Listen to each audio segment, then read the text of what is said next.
Good evening. I'd like to welcome everyone to tonight's event featuring DJ Spooky. I would also like to mention briefly that sign language services will be available tonight up front and in the back, so anyone who's interested should see the interpreter at the back of the room. My name is Travis Alexander, and I'm currently the publicist for the Student Event Center's Music and Entertainment Committee. The MEC is one of 15 committees and organizations in the University Union Student Event Center, which is funded by the student body and helps to bring events to campus for free. In the recent past, the MEC has proudly sponsored events featuring Girl Talk, Mates of State, and the Hamilton Loomis Band. The MEC is free to join and meets every Monday evening from 5 to 6 downstairs in the Eastwoods room of the Union. I'll now introduce Caitlin Boyle, who will be speaking on behalf of the SEC's Distinguished Speaker Committee. Thank you, Travis.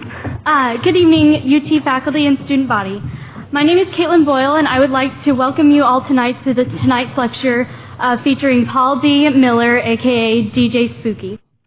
DJ Spooky is co-sponsored tonight by the Distinguished Speakers Committee.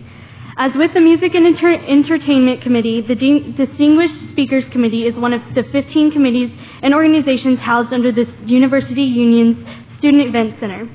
DSC has brought or helped to bring diverse speakers such as Maya Angelou, former President Bill Clinton, Nolan Ryan, Robert Rodriguez, Bill Nye the Science Guy, the Mythbusters, Adam Savage and Jamie Heineman, and many more. All of these speakers were funded by you, the student body. We encourage you to join the Distinguished Speakers Committee to have a voice in our school's future speakers and participate in these great events. DSC, which has free admission, welcomes all UT students and meets every Wednesday at 5 o'clock in the Texas Union Board of Directors room. Before we begin, please take a moment to silence all cell phones now. During the speech, we ask that you do not stand or sit in the aisles or in the back, as this is a fire hazard. Please, all photography, video, and audio recording is prohibited during the event. After the speech, a committee member will be standing next to a microphone on each aisle for an question and answer session. We encourage y'all to ask questions, but please speak clearly and limit yourself to only one question with no further follow-up. Some of you may find an assessment form on your seat. We ask that you please fill out these forms after the lecture. These surveys let us know how we are doing and help us to improve our future activities on campus. Thank you so much, and I hope you enjoyed this evening's entertainment. And now let me introduce Dr. Diane Davis.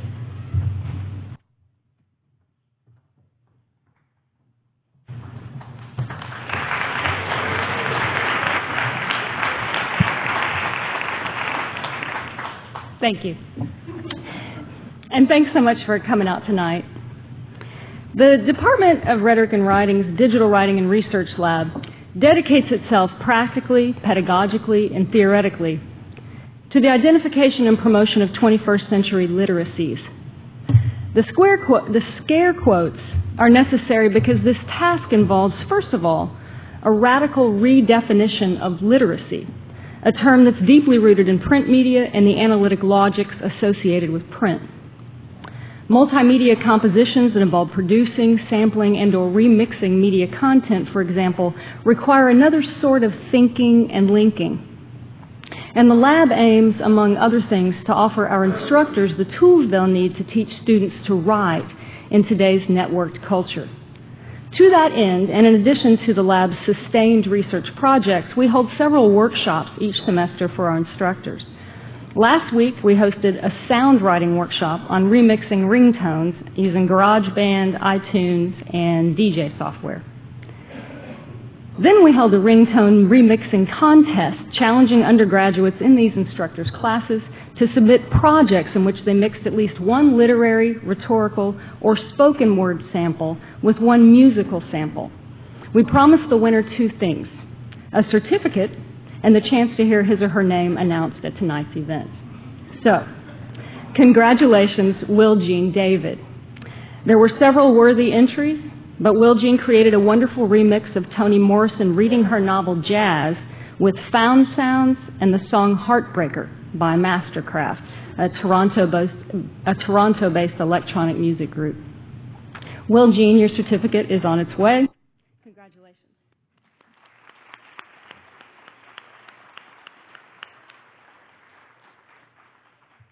Tonight, thanks mostly to the tireless efforts of Stephanie Stickney, and with the help of Sean McCarthy, Will Burdett, Lauren Nahas, Justin Tremmel, and Hampton Finger, we in the Digital Writing and Research Lab are thrilled to bring you this year's annual speaker, Paul Miller, a.k.a. DJ Spooky, that subliminal kid.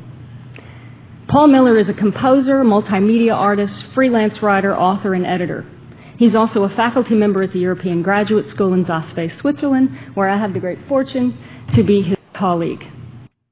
His degrees were in French literature and philosophy, but his intellectual landscape is radically inclusive.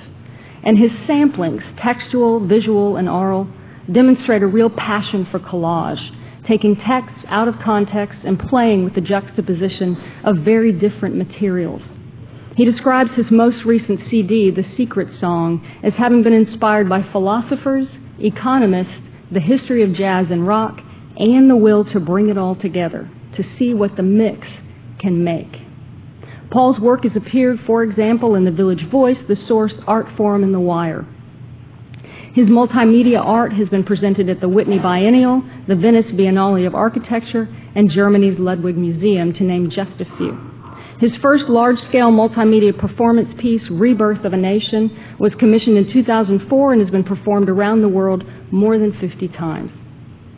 A few of his well-known musical compilations include Optometry, Dubtometry, and Drums of Death. MIT published his first collection of essays, Rhythm Science, in 2004, and his most recent book, Sound Unbound, was published with MIT in 2008.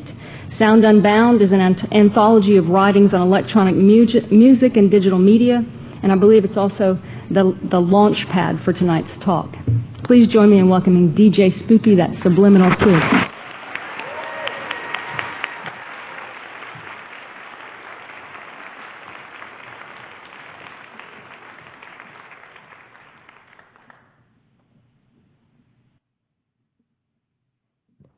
Check, 1, 2. Hey, what's up, everybody? How you doing? Hey.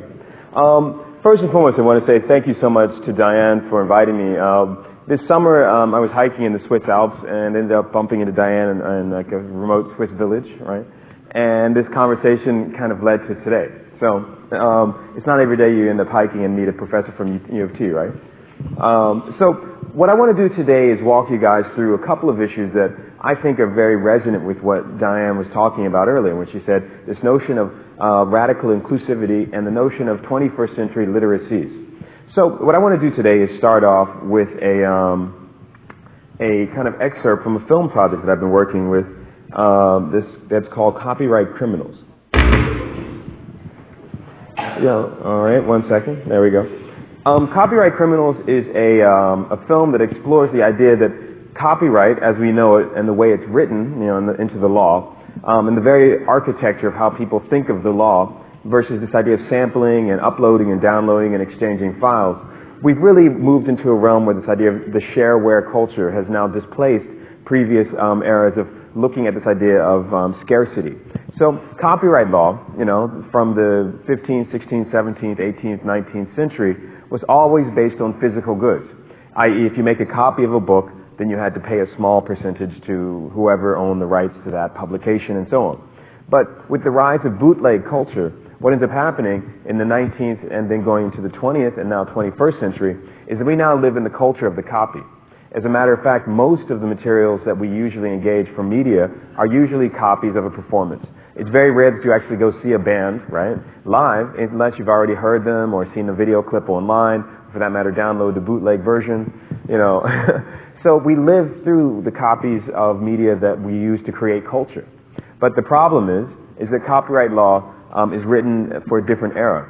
So the other day I had a big conversation with a gentleman by the name of Lawrence Lessig, who's a renowned sort of legal scholar of copyright law. Now, I know this sounds complicated in a sense, and I just want to kind of break it down for a moment to kind of get people to think about this idea of what happens when your culture, the objects and the material that we use to generate the ideas that drive culture, is controlled by all sorts of different corporations. So let's just play you the clip of the trailer for a second. 1 moment, it's just while it's loading. And basically, the film was about copyright law, and we wanted to explore it from the viewpoint of saying, this is from the viewpoint of the artist. So say, for example, my friends tracked down Clyde Stubblefield, who is the drummer for James Brown. He's one of the most sampled drummers in history. The narration comes from people like Public Enemy, De La Soul, George Clinton from Parliament Funkadelic, lots of different people. So check this out for a second, and we'll just get, kind of a little demo thing going here. Just loading.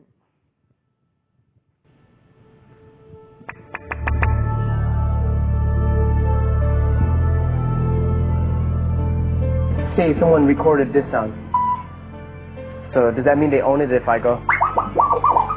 If you sample one note of a sound recording, it's copyright infringement. It's actually taking sounds and meshing them together and putting them all in time to come up with something totally different. By ignoring the rules, they came up with a whole new way of thinking about music. Always buying records, searching.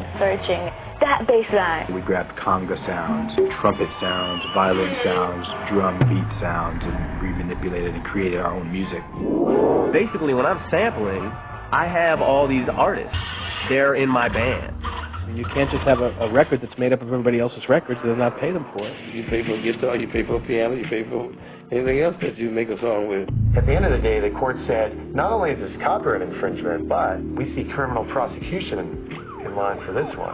Some of those first sampling cases, De La Soul, Biz Markie, P.E., and others, it wasn't that they were trying to be thieves or trying not to get caught. It was just like we kind of didn't know. Sampling was a very intricate thing for us. We was creating a collage. We kind of looked at music as an assemblage of sounds, and we felt that you couldn't copyright a sound.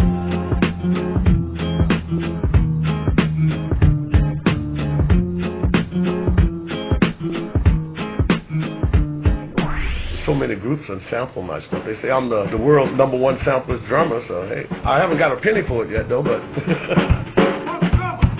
I'm Clyde Stubblefield, the original funky drummer. His name never appears on any of those compositional credits. He doesn't get royalties. He got paid for the time in the studio. My music is my life. Pop, baby. Look, nobody took hip-hop seriously until it started making a lot of money. And naturally, the lawyers moved in. It became kind of a feasting frenzy. People were getting sued for music they were making. Yeah, I got sued for samples my own self. I've sued and I've been sued. That's the nature of the business. For me, I felt like, wow, we're popular now. I'm getting sued by somebody I don't even know. You're either rich enough to afford the law, or you're a complete outlaw. If you can catch me, then I didn't do my job. They got so much technology today, they can, the speed go up or whatever they want to do with it, and I won't even know it's me. Look at how any bit of culture is made. It's about taking bits and pieces of your influences and forging them into something newer and stronger. That's how society moves forward. It doesn't just invent new things. It evolves through taking old things and changing them. Go ahead, sample whatever you want.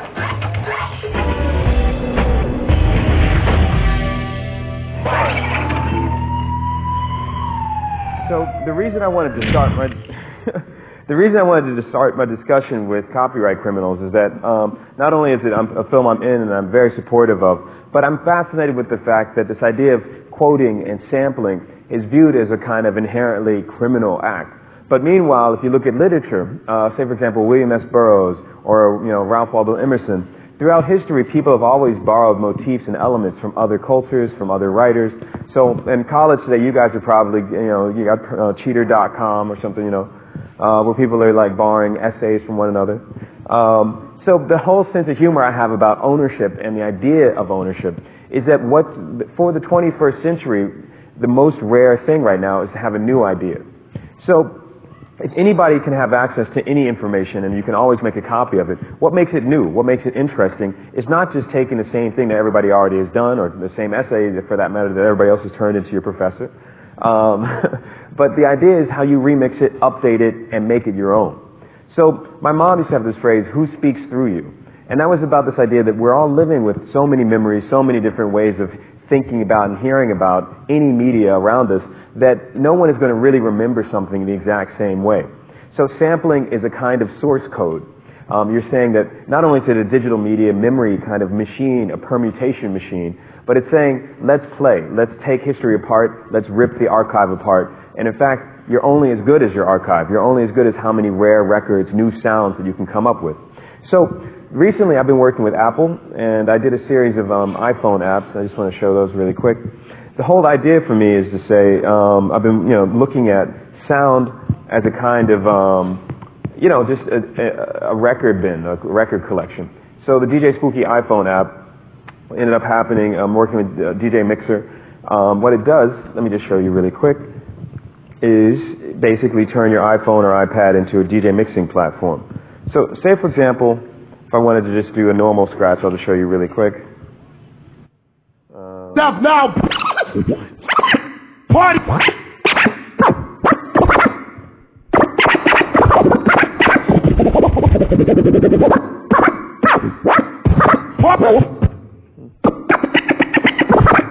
Party people, your dreams have now been fulfilled. Get your ass up and let's get ill. All right. So, anybody out there, Redman fan, you can tell, it's a good sense of humor. So I want to do the exact same thing that I would normally be doing with my, taking the same materials and applying them to the surface of the cell phone. So what I ended up doing was working on a series of DJ mixes and then trying to figure out some ways of getting people to think about the cell phone as a new mixing studio. So working with Apple and MusicSoft Arts, I came up with this software application called just essentially DJ Spooky DJ Mixer. So we've had over 2 million downloads of it, and it's been one of Apple's top music app downloads for the cell phone. So say, for example, if I want to I'm going to show you a quick example. 1 second here. And what I'm fascinated with right now is saying that all of the different ways of putting together a mix have come home to roost in something as simple as like...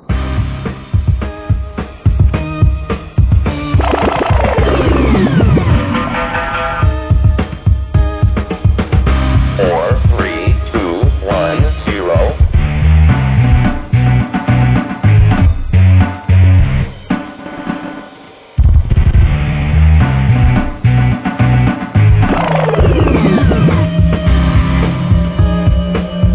Okay, so what I'm doing here is you can see I've turned the surface of the iPad and the cell phone. You could do the exact same thing on the cell phone if I want. But the whole notion of taking all this equipment, all this gear, and condensing it into the phone was something that was really fascinating, and what I now can just show up at any party anywhere with my cell phone and just rock it.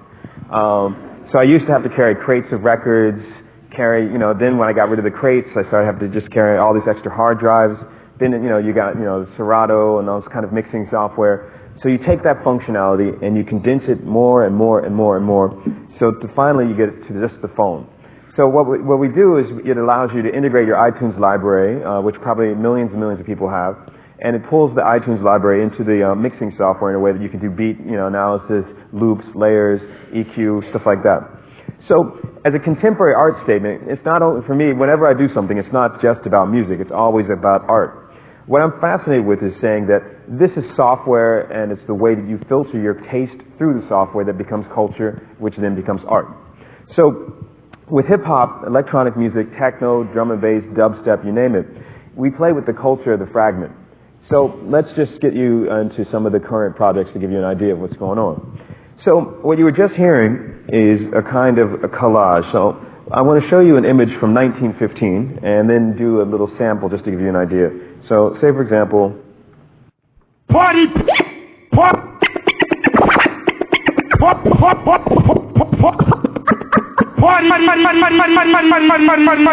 people, your dreams have now been fulfilled.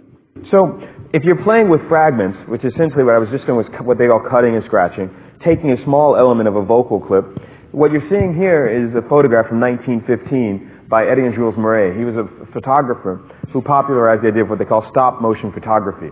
And what was new is that it broke motion into small fragments. Essentially, the photograph and the mechanical capturing of the image allowed people to see something they'd never seen before. So what ends up happening is, so you could see a horse running, you could see its legs moving, you could see someone dancing in a way that the human eye could never really see. So essentially, we're always moving in fragments. It's just that the human eye and the human ear give it a sense of continuity. So what you were just hearing with the sound is the same thing as you're seeing with that image, a kind of play with fragmentation. But at the same time, once you start mixing it is where it gets interesting. Nobody wants to walk around with just small loops of something in their head, right? You want to mix it. So from 1915, if we go to the now, the current, I've been working on a series of projects with QR codes. A lot of my artwork and my music is looking at this idea of network connections. So this is digital literacy. Now, the human eye is not going to put this QR code together in any meaningful way. But if you hold your cell phone up, it takes you to a series of mixes that I've done. They download to the phone, and you can start playing. Again, a sense of humor here about what someone can read versus what someone can experience. So in the 21st century, the power of the visible media, the power of digital media around us is becoming more and more real. You know, if you look at films like The Matrix or Inception, for example, these are myths of the near future, where people are saying that the codes that drive computers will reach into the human mind and the codes somehow interact. Next thing you know, you got The Matrix, or you got, Bush. I don't know. So the funny thing right now is people are using digital media at every possible level throughout the industrialized world. And it's become the basic vocabulary of culture. To me, the DJ metaphor of mixing, collage, searching for new material, it's the same thing for anyone who is into information. So for me, music isn't just music. Music is information. So your average hacker, your average person who's into information is going to be somebody who's an information fiend, somebody who really wants to find the rarest algorithms, the most nifty tricks to figure out stuff. Same thing with sound. So with graffiti, with techno, with all these styles of music and culture coming out of the urban landscape, the major issue was innovation.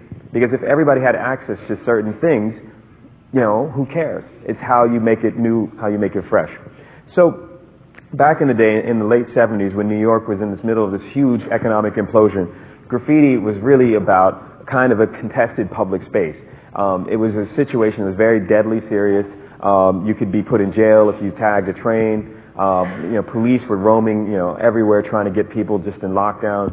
So it was a very heavy thing. They had the Cross Bronx Expressway that erased whole neighborhoods. But what ended up happening is that Cross Bronx Expressway, this new street, all of a sudden opened up public space. So Grandmaster Flash, Africa Bambaataa, the DJs of that time were playing out in the parks, stealing electricity from a lamppost and setting up turntables out in the street because they didn't have anywhere else to go. So if we update and fast forward to the 21st century, your new DJ is going to be somebody online, somebody using the public space of the networks to try and figure out new mixes, new styles. So the QR code, this is an art piece, it's a sense of humor. Throughout New York, you can see these sort of DJ Spooky QR codes, and I give them away a lot. It's a downloadable little thing from my website. Now, a lot of the stuff relates to this idea of MIT and my book, Sound Unbound. The book is 36 essays by 36 egomaniacs. It's a long story. I have to always find people who are very immersed in their scene. So that's like, hip hop is about the ego, So I got people like Moby, Chuck D from Public Enemy, Saul Williams, the composer Steve Reich wrote the introduction. I even got two people who were very difficult to get to. One was Daphne Keller. She's a senior legal counsel to Google. She's kind of a rock star lawyer, so whenever you use Google, you're working with Daphne's legal code somewhere written in your email. And the other person who was really difficult to track down was Alex Steinweiss. He's a graphic designer who invented the record cover sleeve. So the record cover sleeve back in the day, and the reason I'm going to go back to this idea of the square, the rectangle here, is that the record cover sleeve really broke how people thought about graphic design and sound into a new relationship. So if you ever try an experiment, you go into a record store and you see records of any kind, any style, you got to guess what it sounds like. So what you're doing is you're playing a memory game with certain images. You enter in a conversation with graphic design. So to me, the record cover sleeve democratized ideas of photography, looking at the postcard, looking at how people respond to how an image will sound, and created a whole new way of thinking about how people look at culture. So the record cover sleeve in the 21st century has now evolved to, of course, your iPhone, iPad, little app, whenever you come up with little squares, stuff like that.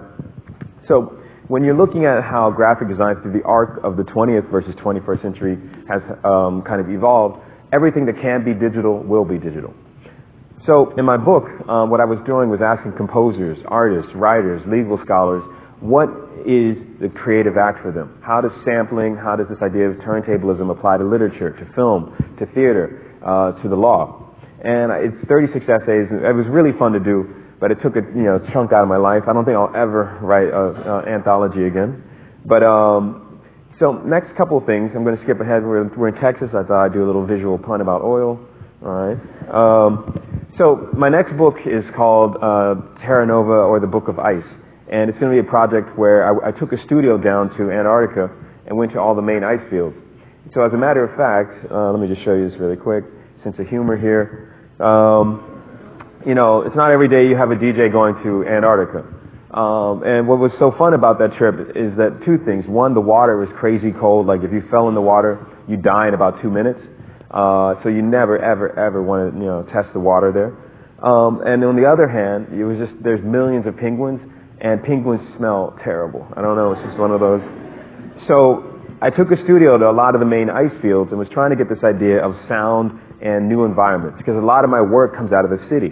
And what I wanted to do was hit the reset button on my imagination. Because again, like I was saying earlier, it's not just about having access to new sounds and new styles, because everybody can do that. What makes it fresh, new, interesting is how you approach something. So I said, all right, here we have the city, New York, Tokyo, London, Berlin, Sao Paulo, Mexico City, the urban megalopolis.